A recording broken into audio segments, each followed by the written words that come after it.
এই যে ভণ্ড অনেকগুলো বাইর হয়েছে, ভণ্ড বাইর হয়েছে অনেকগুলো। একটা আছে দেওয়ানবাগি সার্কিট হাউসের সামনে, দেখলাম বিশাল লেখা বিশ্ব আসে। শয়তান, শয়তান সম্রাট। এটি হচ্ছে, এই লোকটি একটি পাপিষ্ঠ এবং ভণ্ড। সে দাবি করে সে নাকি মুহাম্মদী ইসলামের পুনর্জন্ম দানকারী।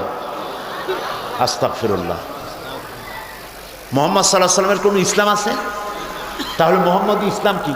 ও যে জাহেল, লেখাপড়া জানে না, আলেম না, এটাই তার প্রমাণ। মুহাম্মদ সাল্লাল্লাহু আলাইহি ওয়াসাল্লামের কোন ইসলাম নয়। ইসলাম কার? চিল্লায় বলো।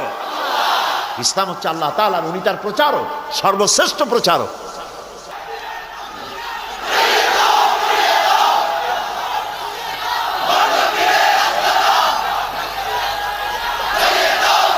প্রিয় ভাই।